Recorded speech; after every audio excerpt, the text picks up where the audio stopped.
Qu'est-ce que le jasmin? C'est une petite fleur blanche, très odorante et une des matières les plus utilisées en parfumerie. C'est une odeur florale, sensuelle, parfois animale, qui va être associée au luxe. Le jasmin, c'est donc une plante dont les variétés clés sont le jasmin gladiflorium, c'est gradiflorum, et le jasmin samba.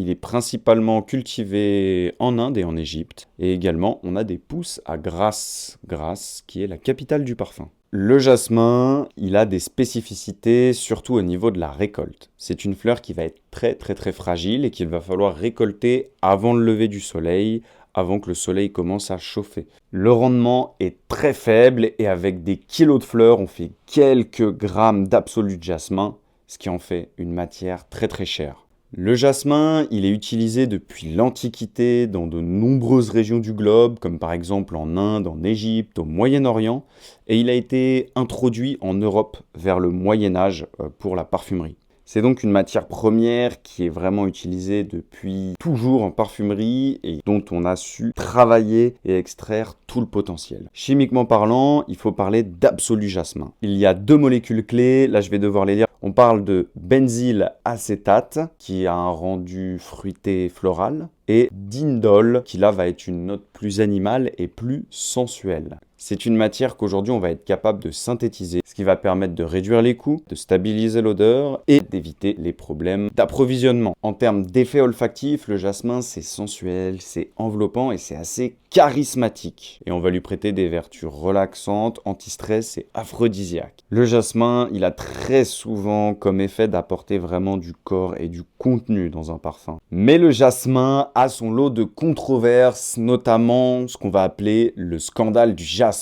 Le Jasmin Gate. Des enfants ont été impliqués dans la récolte du jasmin. D'un article qui dénonçait le travail d'enfants en Égypte dans des fermes traditionnelles. En fait, comme le jasmin, ça se récolte très tôt avant le lever du soleil, il y avait des enfants qui aidaient les familles à récolter le jasmin, ce qui avait des conséquences sur leur éducation, l'éducation scolaire et ce qui est apparenté à du travail d'enfant.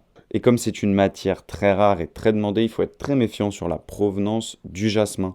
Ce scandale, il a éclaboussé des très grandes maisons que vous connaissez tous. Le problème vient du fait qu'il n'ait pas remonté les filières et que finalement il y a un gros flou sur les matières premières et leur provenance. Et ça met en évidence l'importance des filières éthiques, mais également l'utilisation de produits de synthèse qui vont être beaucoup plus éthiques. Le jasmin, c'est donc une fleur magnifique, mais derrière son odeur, il y a également une vraie histoire. La famille, j'espère que cette vidéo vous a plu. Et maintenant, vous savez ce que vous sentez.